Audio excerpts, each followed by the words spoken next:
Okay. Hey everyone. So today we have a very special guest, my good friend Dhruvil. Dhruvil is the founder of a company called LogiNext.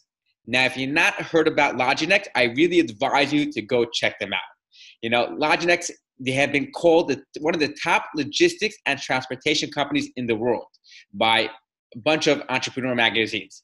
And Dhruvil, and thank you so much for joining us. Thank you so much for giving up your time and agreeing to share your journey with us. Thank you so much, Ephraim, for having me, and it's a pleasure to talk to you.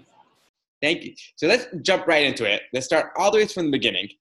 And, so where are you from and what was your upbringing like? Sure. So it's been, so I'm actually from India, and I'm from a town called Ahmedabad, which is on the western part of India, which is a few hours from Mumbai. Mumbai is a city that everybody's familiar with, which is where we have our back office now.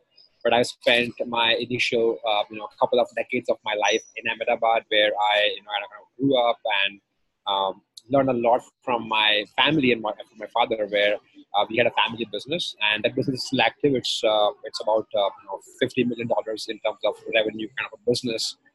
My father and then forefathers have built it from the scratch. So I think a lot of learnings about being a businessman, as they call it in India, and being an entrepreneur came from there.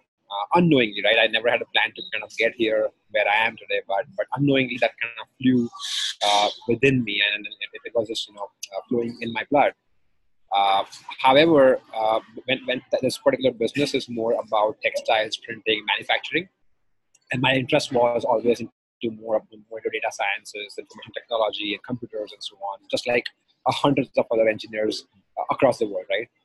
But I think for me, my game-changing story was when I kind of studied my bachelor's in engineering in IT, and then I went to Carnegie Mellon in Pittsburgh in 2009, and that was a game-changing experience. So 2009, it was more of a normal life of an entrepreneur's son, learning a lot about how to run a business. I used to hear my father kind of go through his daily challenges from the people management, client management.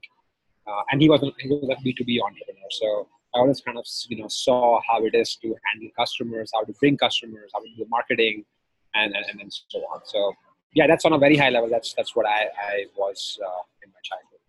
Wow. So you really got that early initial experience from a child on. You're able to see, your father coming home from work and really see the struggles that he went through, really see the stuff that he was going. So it's like part of your childhood almost, Yeah, absolutely. I still remember a lot of concepts, right? And I was just talking to him before an hour before this particular talk, and there's some strike going on right now in the state where he is in, because a lot of textile prices have increased, and all the workers have kind of stopped working. And I've been hearing a lot of the challenges that he went through while building the business from 1 million to 50 million over 30 years. And of course, in my childhood, I did not really understand what really goes through behind the scenes. I always had I always used to hear him talking on the phone while he's at home, while he's working from home, while he's traveling. I used to find it kind of cool, and also always used to tease him for that. Hey, why do you always say it's challenging? It's challenging, right? I mean, when I was 15, I did not really understand what these challenges are, but he used to talk a lot about the challenges and the struggles that really goes through it. I realize the value of all those sort of things now and of course, I'm not into a manufacturing business. The challenges are very different, but the challenges that really come within entrepreneurship and the hard work that somebody brings on board is invaluable. Right. So now when you speak to your father, I'm assuming your conversation is just totally different. In the sense you're able to collaborate, able to, talk about what your struggles you're going through together and, help each other out in the sense of business ideas or how to overcome issues and everything, Right. When I was starting up before 4 years, he was somebody who immediately believed in me, right? And it always sounds like a very cliche statement to say, my family believed in me. But when you really go through that, and when you go through the challenges that the society and your friends and your professors, everyone questions you, and when you see that your family really is looking up to you to do something, and when you kind of leave your job and jump into something which you yourself have no clue about in the first place, maybe you have a piece of paper and some plan in hand. with no experience of running a company, and when you're 25, that's when I think that belief is very helpful, where their own experiences are very handy, right? So when my father started, he started from the scratch, uh, and that kind of connection was very helpful, where he doesn't even question once, and he just allows you to go and take the plunge and figure out yourself. Right. Which I find is like such a major beneficial thing that you had. It's so impressive, and it's amazing because a lot of Indian parents, I mean, Indians in general, as you know, are very risk averse, very education oriented, very afraid to take the startup route. I mean, now it's becoming the new phenomenon. It's the new MBA. Now entrepreneurs in India have more respect than a person who just gets a regular job. And the fact that your parents, I guess, supported you from the beginning, after you graduate from Carnegie Mellon, you come back, you start LogiNext, is just, amazing. I mean, we forget the amount of support as an entrepreneur you need, especially from your family and friends, but mainly your parents. And it's amazing how they've been constantly supporting you through the journey and everything like that, and letting you follow your own path and everything. It's incredible. Yeah, I think in India, I would say still a lot of part of India suffers through that kind of stigma around it, and a lot of prejudices that they have about the security and safety, and that parents want to give their child. And that's why India is a big savings oriented economy, which means that everybody wants to save for the next generation. Why? Because everybody wants the next generation to be super secured from the financial standpoint. And the culture is just not like how you see in the US, where after once you go to college, the maximum your parents would do is to pay your college tuition, and that's all, right? And then you're on your own, and it's just expected for you to kind of build yourself, no matter how rich your parents could be or whatever their financial status might be. India is still, I would say 90% of India is still the same way. However, a decade ago, 99% of India was like that. So I think even that 9% change has become big. And I think, I totally respect the biggest entrepreneurs of India right now, which are the founders of Flipkart, which got acquired by Walmart just a couple of months ago, founders of Paytm, which are currently on our board, and our investors. And these guys have built businesses from the scratch to billions of dollars worth of companies. And because of that and the dream that they could follow and pursue and become successful at, now all the Indian parents are kind of picking up on this whole story. Because, and second, I would like to thank people like you and media, who always kind of give these stories to the outside world, where people know like this is how they started, literally with an idea and nothing else, no capital, no people support, no nothing, and then go from zero to billions of dollars, but not even millions, but billions of dollars. Right. I think that's very essential, and that's something we have been seeing in the Indian ecosystem now, where more and more stories are coming out, there are more and more platforms to kind of recognize these stories, and now I think it's being recognized on a global scale. So I mean, look at you, right? You're sitting in New York, you're interviewing Indian entrepreneurs. That's the new age of India that we are seeing. And we have a back office in India. We have about 20% workforce in the US, and I'm sitting in the US representing an Indian company and trying to sell as much as we can here in the US. So it's becoming very global. That's what it is, and like you said, like a lot of things about India, the transformation now is that, they're becoming on the map, meaning the startup ecosystem. People heard about, Flipkart, they hear about Paytm with the investment from Warren Buffett. They start hearing about, Oyo just raised a phenomenal amount of money. They hear about all these companies, so it's becoming on the global map now. People are starting to realize, wait, there's a whole startup, there's a whole world, something's happening over there, But really, this thing's been happening for the past 5-6 years, the past decade almost. This whole startup ecosystem has been, bubbling up, in the sense that, beforehand it was all outsourcing companies. And, the past decade has been Indians creating companies for India itself, not for the West, not like a Zoho, which is a phenomenal company, but more like, let's say a Swiggy, Flipkart, and, everything from so many other 1MG and all these other massive companies. But it's really incredible to see what's going to happen in the future and what's happening now also, especially like LogiNext, the companies coming out of there. It's incredible. So, absolutely, yeah. So let's get right into your story, and let's go back. Where did the idea for LogiNext come from? So I think this was back in 2013 and 2014. but the whole curve of Indian startup ecosystem was just picking up, right? I mean, you would hardly see any startup news or stories coming out before 2013. It was just non-existent. And that time, Flipkart was like a 5-year-old company. They were just kind of raising their first couple of rounds, and making their mark and trying to build a brand. And Flipkart is like the first ever big success story out of India, right? And then Oyo, Oyo was not even there. Ola was like 2 years old, and stuff like that. So what we used to do at that time, I used to work for Deloitte. So my education was more around data sciences and machine learning on how to apply that into businesses. Back in 2009, when we actually went to US, Manisha and myself, Manisha is my other co-founder, when two of us moved to the US, this whole machine learning, data analytics, big data were buzzwords, even to us. We had no clue what this really means, but we had curiosity to kind of learn what impact it can make. CMU and Pittsburgh Life changed our story. The professors there, the education there, kind of really helped us understand what this machine learning really does, what this algorithm really looks like, right? How to code that program, which can churn huge amount of data and throw something very interesting insights.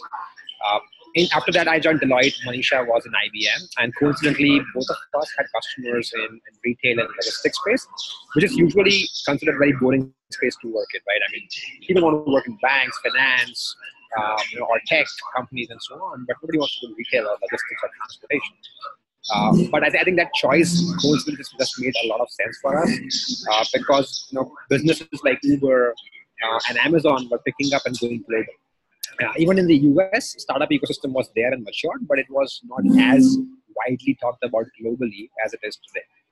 I remember Uber was just trying to expand into another new countries, which has, in 2012, Uber launched in London, which was the first city out of US when Uber was starting up. And we noticed that, now every single business is actually, even the offline businesses, like the, real estate, like, is getting converted into Airbnb.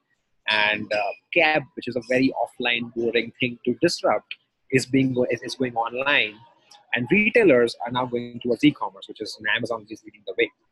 So with all that trend, we kind of noticed that all these businesses, they have a heavy supply chain and a backbone of moving parts, like physically moving parts. Like it could be moving cabs, moving shipments, moving SKUs, moving people, moving drivers, trucks, and whatnot. And we were advising customers like GE Transportation, Home Shop Network, UPS, and a few other customers back in Deloitte days, and she was in IBM. And we kind of noticed that, being consulting firms or being consultants ourselves, we were recreating and reinitiating the wheel or rediscovering the wheel every single time we go to a new customer. And we would build something from the scratch for them, which would take years to scale up and go live. In 2013 and 2014 time period, we kind of saw that opportunity where we could actually productize this whole problem of moving people and moving things on the ground in a more efficient way. And at the same time, Google Maps was also picking up. Smartphones were picking up. So with more smartphones, Google Maps were able to provide more accurate insights into the operations or into the movements on the streets. So with all this, right, smartphones, data, mobility, and maps coming into the picture, a lot of offline businesses going online, and at the same time, we kind of saw the whole cloud businesses coming up, right? So Amazon crossed $1 billion in revenue in terms of cloud. That was the first cloud company ever to reach $1 billion revenue. Right now, they are doing multiple fold more revenue than that. And that's when Microsoft was designing Azure, which is right now a pretty famous or the second largest private cloud company in the world, which is now again leading the way to Microsoft's new growth. So all this was just coming together, and we decided that hey, this is the right time because we have the right set of technologies, we have a right business problem which we have been solving for different customers, but in a more reinventing the wheel kind of manner and trying to build things from scratch in a more consultative way, which takes 3 to 5 years for a company to see the benefits. So if we can productize it, make it in a cloud manner, make it easy to consume for businesses, then there will definitely be a great demand. So while there were a lot of B2C and a consumer tech models were coming up globally, we wanted to make more of a B2B business model around similar area of transportation tech, mobility, and so on. And that's what led to the inception of LogiNext in 2014. Wow, that's a phenomenal journey. So you practically, you saw the issue that your clients were going through.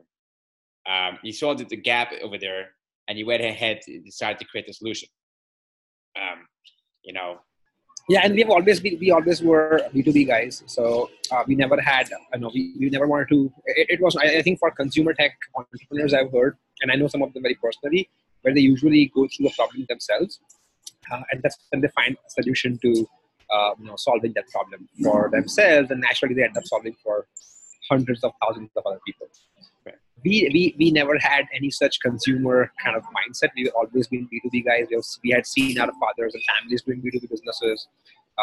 Consulting is a B2B business. And we always had an experience of working with enterprises to understand that solving a problem for a large enterprise is not as easy as creating a quick mobile app and deploying. There's tons of workflows that goes behind it. You have to think about security, scalability. You have to sell to them. You have to price it in a correct manner, where it cannot be way too cheap or way too expensive. And you have to talk about how you get paid. It's not like people come online and swipe their cards and start buying your software. There's a whole complex buying and decision making process that they go through, and that's how you get paid. So we had kind of all this experience, which naturally wired our brains to think about problems that enterprises face versus problems that consumers and individuals face. Right. Wow. I mean, the fact that you're even able to crack the market, I mean, this is like a general question. Looking back now, to 2014, then, where you guys are holding, do you ever think it will become this big, that LogiNext will be where it is at now? Not honestly. I mean, we never. I mean, when you start up, right, you don't really think about how big it's going to become, what's the market size. Right. I mean, these days I see a lot of education around it, and a lot of entrepreneurs think about market sizing and future valuations and exit plans. I think all the successful people I've met personally, none of them, including ourselves, to whatever success we have received so far, we never thought that we would reach here. We never had even a plan to kind of get here. We just got here by solving problems one at a time, and kept on just going on. And I think that's what my core belief is now, where it's about solving one problem at a time. It could be your customer's problem or your own problem. As a company, a lot of companies face internal issues as well, and you have to keep on solving it, right? And as long as you can keep on solving persistently, and you just hang in there for a long time, where most people would give up, then naturally you have extremely high chances of being successful, as long as you're sticking in there. Yeah. The biggest reason to for failures is at some point people give up, especially in the first, I would say, 12 to 18 months, which is where the highest mortality happens for startups. And the core reason is not really like running out of cash or not having customers, not having product, not having team, not having a brand.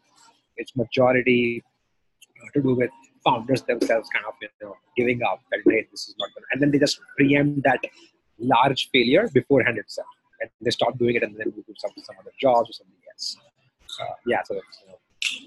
Yeah, I totally agree with you, and I hear that sentiment. I hear that across all boards. The most successful founders are all about either an issue that was happening in the day-to-day life that they wanted to fix, or an idea they saw in general they wanted to go about them, or something that the friend is going through, or just a general type of idea that they're passionate about. But it was never about, like you said, and I totally agree, about the bigger picture in the sense, what could it become into? How much money can we make from this? What's this exit going to be like? It was all about creating, simple. They're going through something simple in their life, an issue or something else, and they wanted to fix that. So I totally agree with that. So here's my question, so like you said, obviously the first 12 to 18 months are the most crucial months, and that's when, if a founder keeps through those months, because that's the hardest, everything happens in those 12 to 18 months. Either you're going to pivot if you have to pivot, or you're not going to pivot, you're going to shut down, you're able to raise a C round or not. So many different things happen.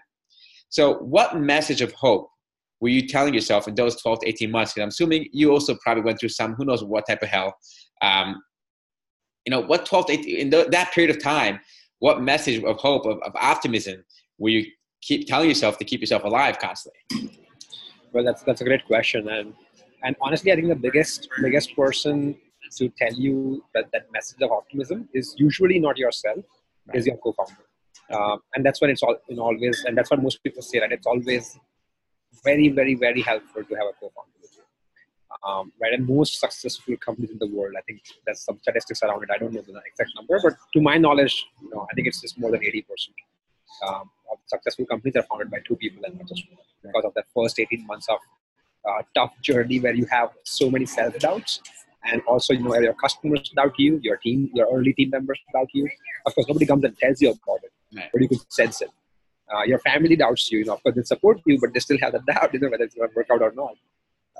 And that just leads to a lot of self-doubt. I think the person who helps you coming out of it is your co-founder. For me, of course, it was Manisha, and she was super helpful. And what we used to, I think on having progress-related conversation on a daily basis was the biggest thing that we could do. I mean, we used to have terribly bad days, and we used to just feel that it's going to crash like tomorrow. Like, we will not see tomorrow. We will not be able to run this even for 24 hours. And that's when you just stick around, you sleep over the problem, you keep on working hard, maybe you don't sleep also, and the next morning you wake up and some good news comes, which is not like a big news, but maybe that the problem gets solved, that a small temporary problem gets solved, and then you move on, and then you go to the next one.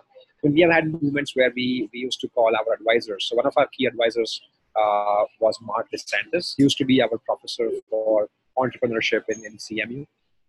And I remember we had called Mark in July 2014, which was the third month for us in our business. And we had just moved back to India to kind of, build up the back end, tech office and stuff like that. And then we had called him and we had, almost told him that, hey, Mark, we are just coming back right now. We are looking for a job. We're not going to run this anymore. I think this is not the right market and stuff like that. And I think he was at that point when both of us were down or super low. He kind of told his journeys on what sort of falls and ups and downs that you go through. So I think having second part is beyond the co-founder is having a mentorship kind of network. These mentors may not be crazily big people that you have to chase, but they are the people who have seen your journey from day one. They believe in you, and they have either worked with you in the past. It could be your ex-boss, could be your ex-professor, could be some of your family members who have run similar businesses in the past and have a good network.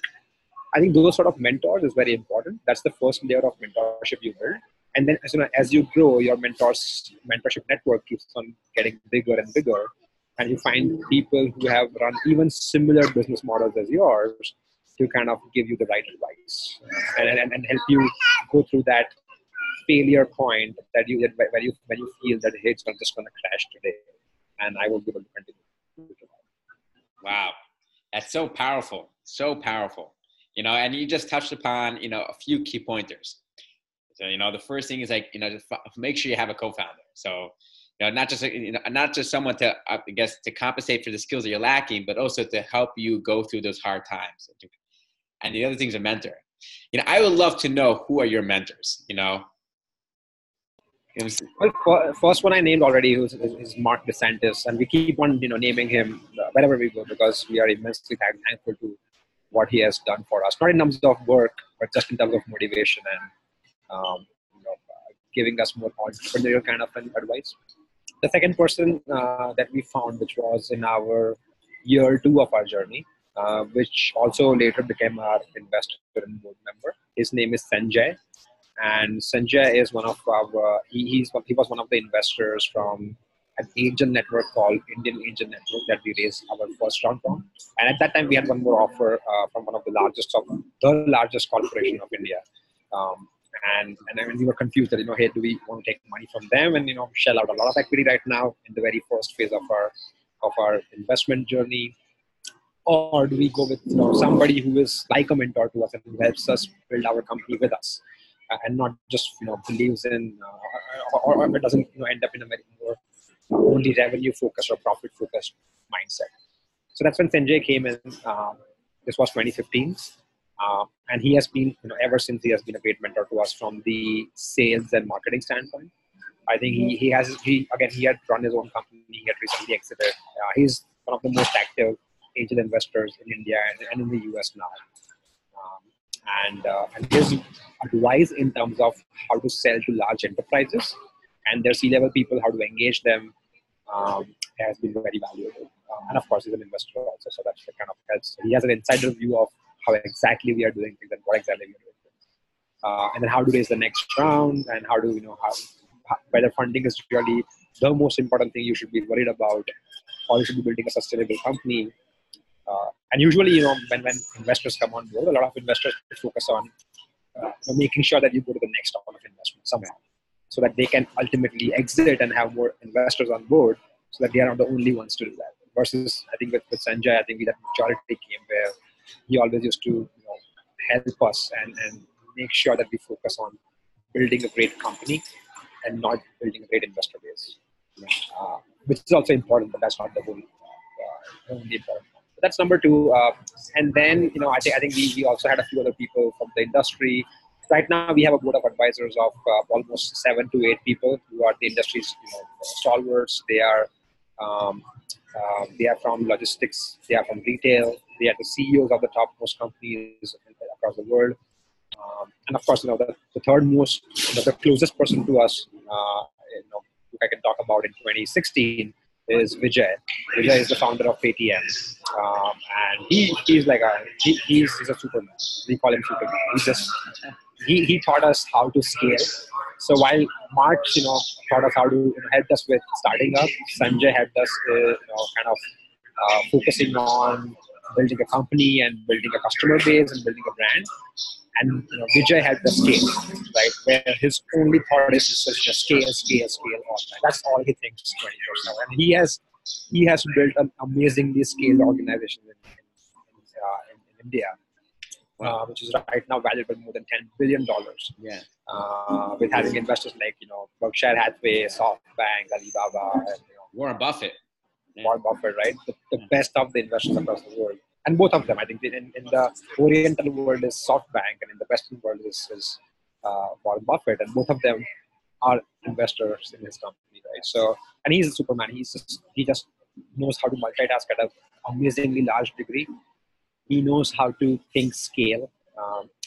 He knows how to manage people of like thousands of people worth of team. He knows how to build a management layer and make sure when to get in, when not to get in. Of course, I think pretty much everything that connects to scale comes from Vijay. He's, of course, we talk to him pretty frequently. Super accessible guy. He has invested in more than, I think, 20 companies on a personal level and more than 20 companies with his company. And plus, he has 5 different companies within their own holding group and their own 5 top investors. And he spends time with all these entities in a seamless way, which is just amazing to look at. You've been very, very fortunate. It's incredible that you had this whole range of diverse mentors, that could offer you advice from many different perspectives. Everything from actual logistics, people to people that have scaled the company to worth $1 billion, and people from the early stage part. So you have this wide range of knowledge from a very diverse place, which is incredible. I mean, so the question is like this, for example, let's say, a young guy, starting a startup, is looking for a mentor.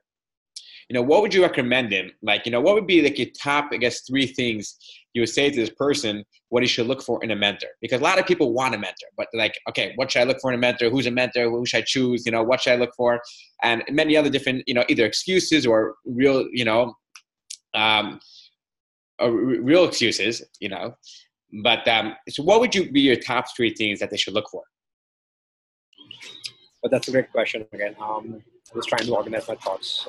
So we have never formally looked for a mentor. Fortunately, just all these things just happen during our journey on our way. Of course, not that we did not pursue these opportunities, but the opportunities did come our way. Now, if I have to kind of focus on 3 things, which are most important things while looking for a mentor, I think first one is their time. There's a lot of people with great credentials, and I've seen a lot of, because I'm also an investor now, and I see some of the early stage investors, entrepreneurs, looking for mentors who have great titles, and they are the top level guys in the industry, but they may not necessarily have time for you.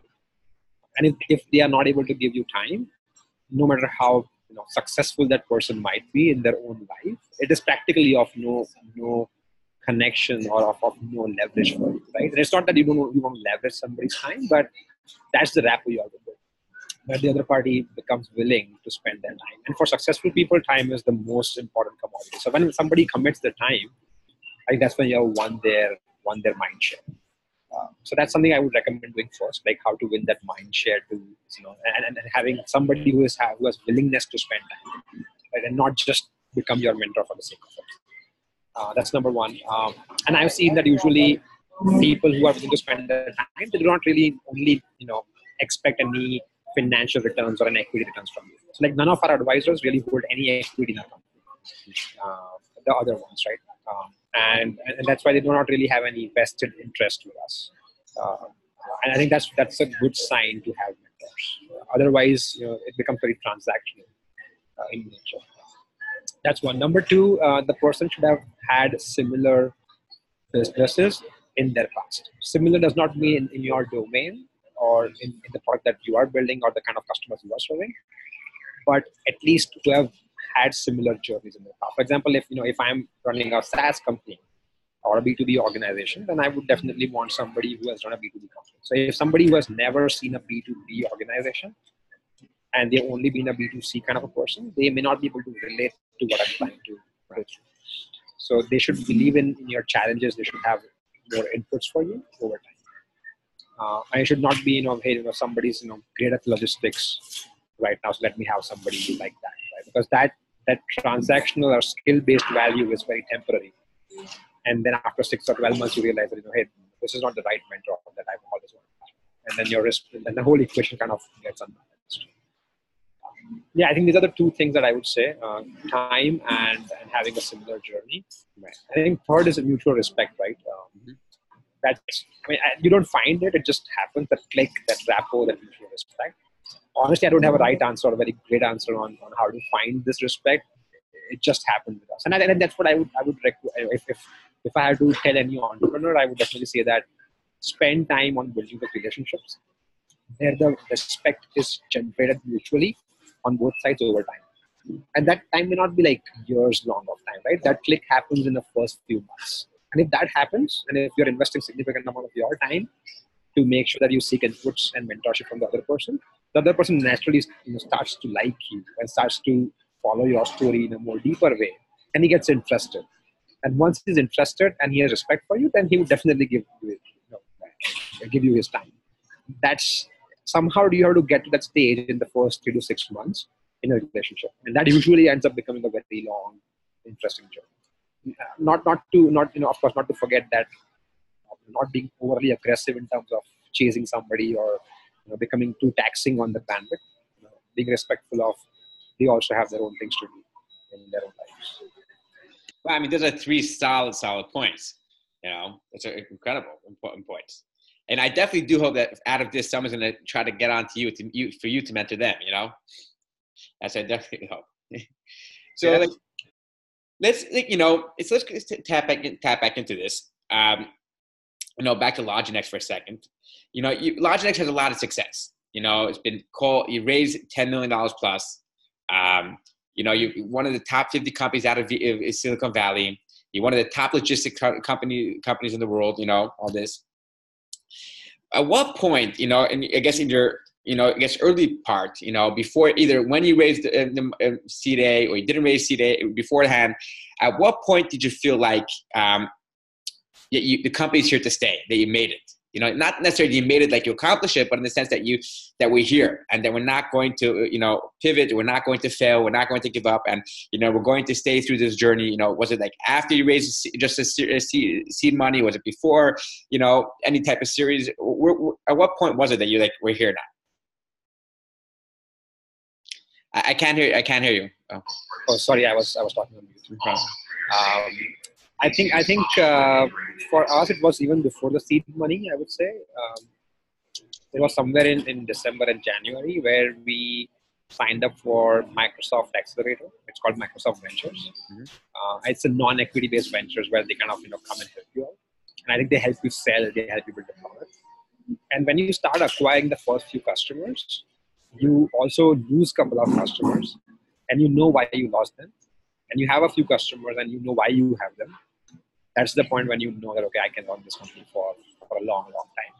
Because a lot of doubts that you have in your mind is not usually around funding. It's more around revenue, right? Because no matter how much funding you raise, without revenue, it's at some point it will become less because resources are finite. A continuous revenue generation mechanism is what keeps the company going infinitely.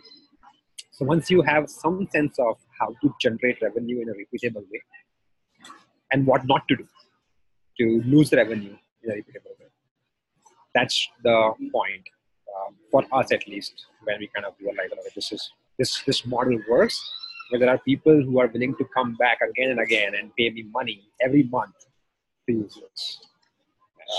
Right, and there are people who are not going away because I'm doing certain things. Probably we lost a couple of customers and realized, hey, we should not be doing this. You correct it. When you correct it, the new customers don't go. That's when you realize, okay, this is the way to stop customers from going and to start customers to love you. And once they love you and then once they like you, they keep on paying you. As long as the customers are paying you, you don't need any funding. And usually actually funding becomes a byproduct of revenue. So the more revenue you start generating, the more funding you attract. So versus the other way around, right? So that was for us, that was the point. It came a little bit just before we raised our funds, because the moment we had customers, we immediately kind of went out in the market and started raising money for them. And then we could raise some sort of money to get us, have a more formal sales team, a formal marketing team, design team, and all that stuff. Right? Before that, it was just few of like two of us and some of our core team members were just trying to do everything together. Right. Yeah. That's a great way to verify it, to see really if you have a business in general, everything. That's phenomenal. You have such a wealth of knowledge.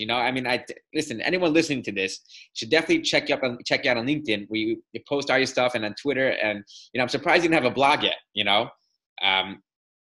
You have so much knowledge. There's so much to give out.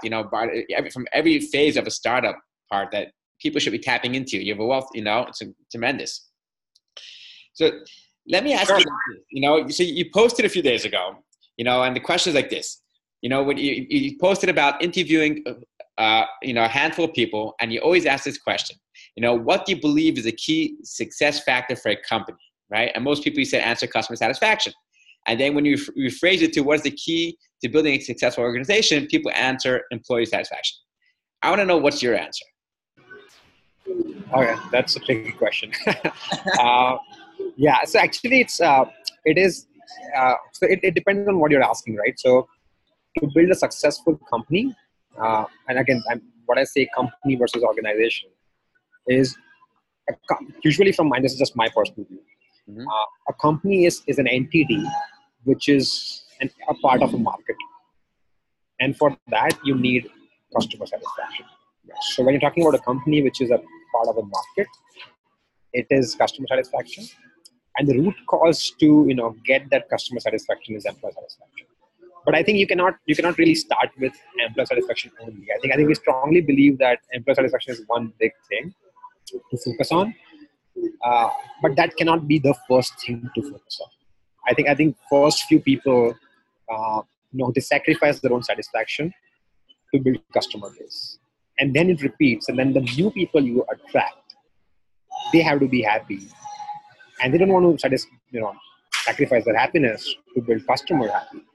They want to be happy themselves so that they can make customers happy. So I think it's that the part changes. I think for early stage, I would definitely talk about customer satisfaction. When you are a team of 5 people to 20 people kind of team, if you're in enterprise space, you have about 5-10 customers who are paying you a few $1,000s every month. Or if you're B2C space, you have a few thousand users using your software on a daily basis or on a monthly basis. I think that's when that's called the early stage, or maybe pre-seed in terms of funding. If that's a definition of an early stage company. At that time, I think it's totally about customer satisfaction. A lot of times, employees have to step on their satisfaction and go not 1 extra mile, 100 extra miles to make sure customers are happy. And once you have this core team built, who are the foundational blocks of your company, who are willing to kill their own satisfaction to build customer satisfaction, then I think they'll naturally attract other people and they know they'll find a way to make other people happy. Right. And then they will find a way to make other customers happy. Then the whole chain starts. Again, I don't have a right answer to it. It's a little, and that's why I kind of posted on LinkedIn, because I know there's no right answer. I just want to understand what different people say. Now, when I say organization, an organization is more about internal stuff, right? So how you're organizing yourself to build a big block or big building. That's when I think people is the foundation of it. Like no process, nothing else, no money, no facilities, no perks, nothing can potentially, no revenue also can make the people happy. People happiness is the core fundamental thing, and that's what people call as culture. But again, that's more from the organization standpoint. When you have reached a certain stage, and the certain stage could come in first 2 years also, first 5 years also, first 10 years also, depending on how fast you're growing, and that's when the balance changes towards employee satisfaction. Right. Yeah, 100%. There's no right or wrong answer. But the answer you gave is just phenomenal. And then looking at it from two different perspectives also. Definitely the way to do it. I think also another thing is, for example, a successful organization, there's so, like you said, there's so many components to it. There's a people component, the product component. I mean, essentially it's the people component, because the people are the organization. Without the people, there is no organization. But within the people itself, you have so many different types of people. You have to find the right component, the right ingredients to combine all the people together. You have everything from introverts to extroverts. You have people that, appreciate intrinsic value, and people that appreciate extrinsic value. They're happy with external and external stuff. People get motivated certain ways. So that itself is, it's a whole separate discussion. We can't, we're pressed for time, so we don't want to go into it. I'm sure we'll have a second, follow-up, so we'll discuss it then, So you have your favorite quote, you said, and I want to know the meaning behind it. Your favorite quote, you said, is from, obviously, the guy from PayToYou, which is, all in is the only way to go, And how do you apply that to your day-to-day life? Great question. This is something Vijay told us when we had met them for the first time. And he has this, these kind of quotes pasted on the walls of his office. So, while we were waiting for him in his office, we kind of read all these things. And we were amazed to see this whole mindset. And we could totally relate to it. And then when he came and he met us, we kind of realized that he's actually implementing the same concept every single second. And it's not very different than how any other entrepreneur does it. It's just that how well do you do it? So I think all in is the only way to win. That thought can be executed on a daily basis by having 100% mind share given to that problem that you're trying to solve. Right. So what this really means is that a lot of people try to work very, very hard, like 24/7, but they may not really have a mind share. Like their mind may be somewhere else, and you're doing, you're thinking 50 things in parallel, and that doesn't go really well. Like when you're giving all in into one thing, like you're giving a full 100% of your mind power, and as an organization, you are 100 minds or 1,000 minds.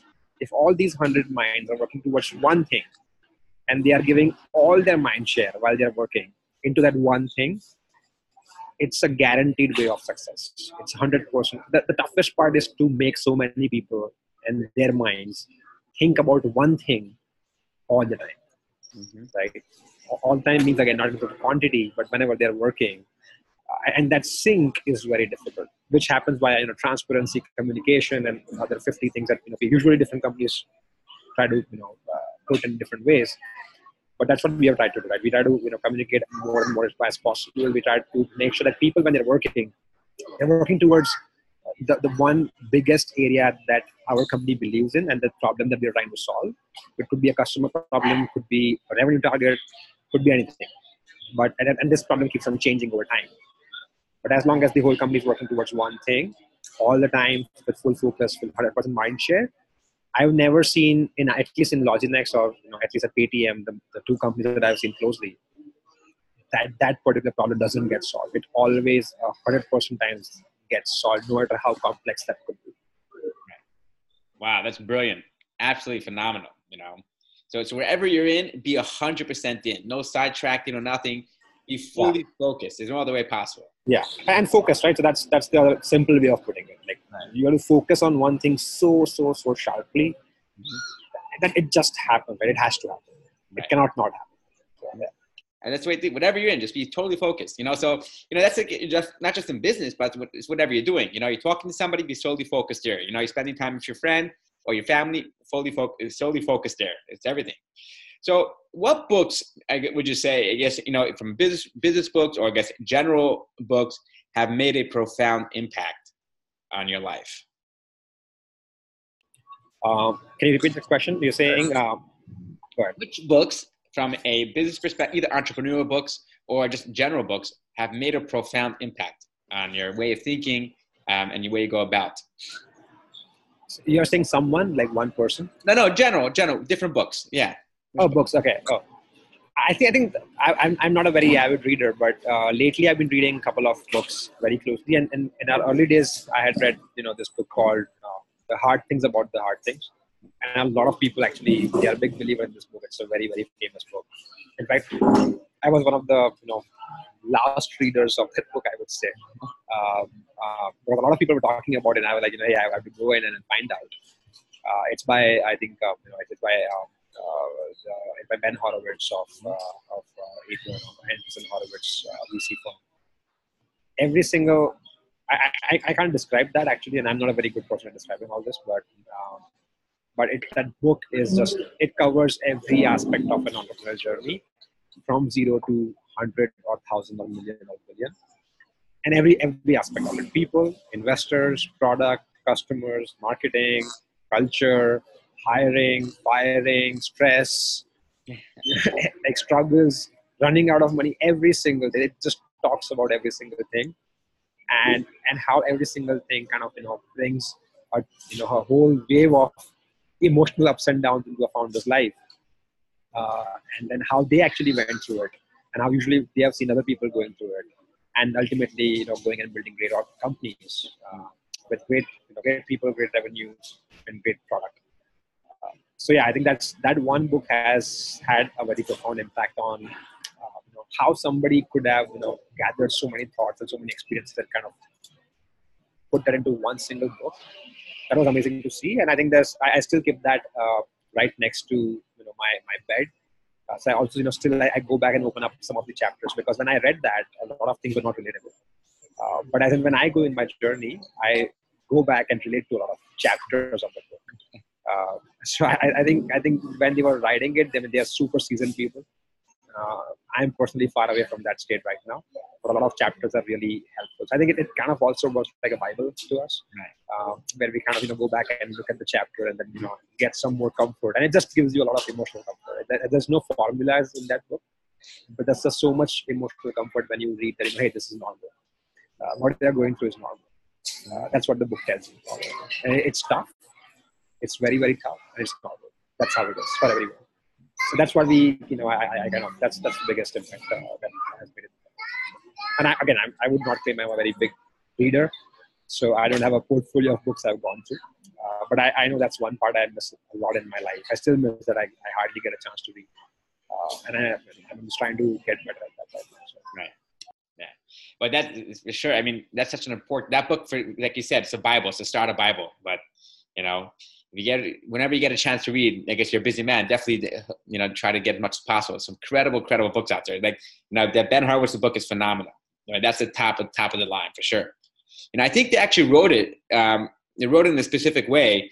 I think he talked about it, but like you said, that people should be able to go into specific chapters for different issues that they're dealing with at that specific time. I like that. Somewhere over there. Yeah, absolutely. So first of all, Dhruvil, I want to thank you so much. So I want to tell you like this. First of all, if there's anything I can do for you or for LogiNext, definitely always here for you guys. Don't hesitate to reach out.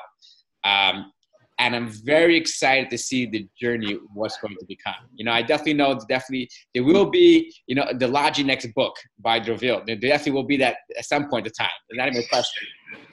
Thank you so much for the kind words, and I wish that day comes very soon. But I think you're doing a great job by talking to people like me and trying to spread our word. There's not many platforms available which are very specific to share the stories, but really appreciate your time, and thanks for having me. Sure. Thank you so much. It's been a real pleasure. I've learned a tremendous amount, and I'm sure that people are also going to learn a tremendous amount from you. You have so much knowledge, And listen, don't stop talking. Whenever you get a chance, just give your knowledge out for free. Just give it out to everyone. You have so much to give, you know? Thank you so much. Thank you so much, Efren. Thanks for having me. Thank you. Yeah, thanks.